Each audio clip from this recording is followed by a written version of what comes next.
Halo teman-teman semuanya, saya Penny Petasari. Dalam kesempatan yang baik ini, saya akan berbagi pengetahuan, informasi yang saya miliki tentang filsafat pendidikan klasik dan bagaimana implikasinya dalam dunia pendidikan sangat saat ini. Filsafat pendidikan klasik pada dasarnya berasal dari zaman Yunani kuno yang kemudian menjadi dasar tonggak bagi perkembangan pendidikan di dunia barat. Jadi filsafat ini menekankan bagaimana pentingnya pendidikan sebagai sarana untuk mencapai kebajikan, kebenaran, dan juga kesempurnaan sebagai manusia. Ada beberapa tokoh filsafat klasik dalam hal ini dan saya akan memaparkan tiga tokoh. Yang pertama adalah Socrates. Socrates terkenal dengan aliran dialektika dan etikanya, di mana ada beberapa kontribusi yang Socrates dapat bagikan. Dalam hal ini adalah membangun metode dialog tanya jawab, karena hal ini penting untuk membimbing orang menemukan pengetahuannya melalui proses berpikir kritis.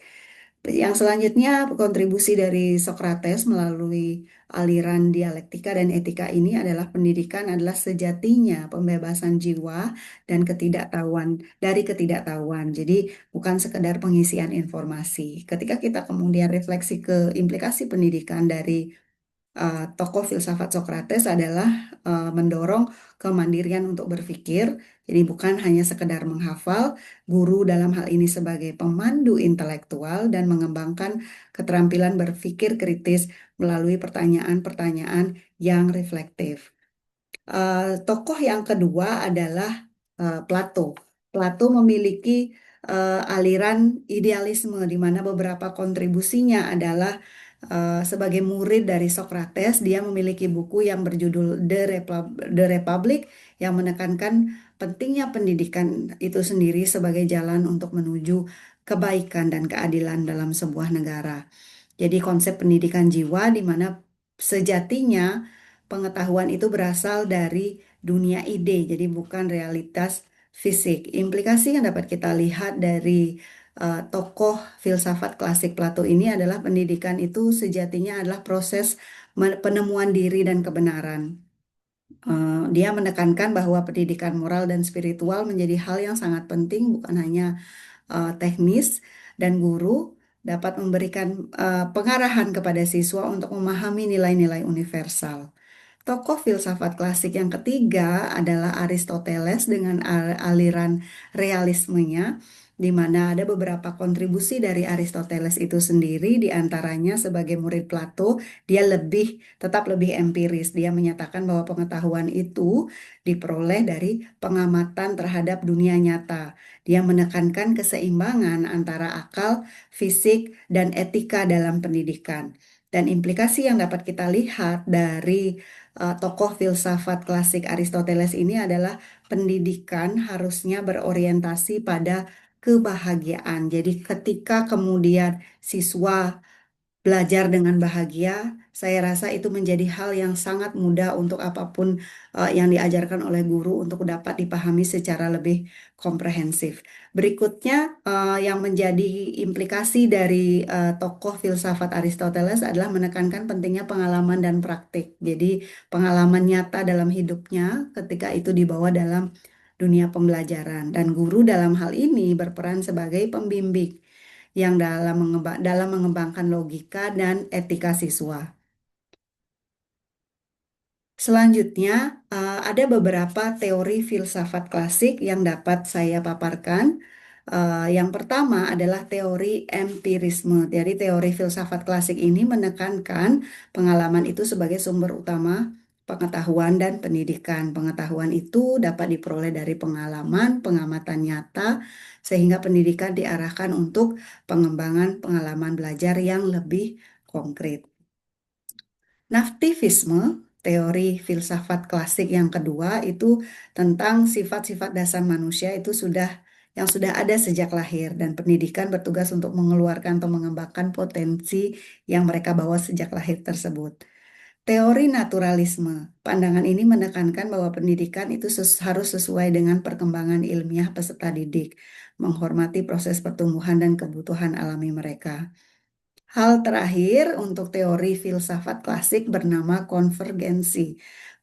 Konvergensi ini sendiri merupakan kombinasi dari empirisme dan nativisme yang mengakui bahwa peran pengalaman dan potensi bawaan dalam perkembangan individu. Jadi hal ini menjadi kombinasi yang sangat baik untuk melihat pendidikan dan berinteraksi antara sifat alami dan pengalaman sebagai dasar pembelajaran manusia. eh, Materi terakhir adalah bagaimana implikasi dari filsafat klasik dalam pendidikan modern. Saya menjabarkan ada 5 hal di sini. Yang pertama adalah pengembangan kurikulum berbasis nilai dan kognisi. Yang saya maksudkan dalam hal ini adalah pendidikan sebagai upaya untuk melestarikan warisan budaya dan nilai leluhur. Jadi dalam pendidikan saat ini tercermin dalam pengembangan kurikulum yang tidak hanya berfokus pada transfer ilmu pengetahuan saja, akan tetapi juga pembentukan karakter, nilai moral, dan kemampuan siswa untuk berpikir secara lebih kritis. Implikasi yang kedua yaitu metode pembelajaran aktif dan kritik yang berbasis dialektika seperti teori Sokrates yang saya paparkan sebelumnya, di mana dia menekankan dialog dan tanya jawab untuk mengasah kemampuan berpikir kritis peserta didik dan reflektif untuk diimplementasikan dalam metode pembelajaran saat ini. Yang ketiga adalah pendidikan karakter dan moralitas. Jadi pembentukan karakter dan moral ini adalah inti dari filsafat klasik, di mana pendidikan saat ini tuh mengambil implikasi dari eh, filsafat klasik ini untuk memasukkan pendidikan karakter. Dan untuk era sekarang, pendidikan karakter menjadi hal yang sangat penting, bahkan mungkin kita akan berpikir hal ini melebihi dari kemampuan akademis seorang peserta didik. Implikasi yang keempat adalah pendekatan sistematis dan berjenjang, di mana konsep pendidikan ini bertahap dan sistematis dari Plato dan Aristoteles yang memikirkan bahwa pendidikan itu harusnya disusun sesuai jenjang perkembangan psikologis dan intelektual individu peserta didik. Yang terakhir adalah penggunaan pendekatan holistik.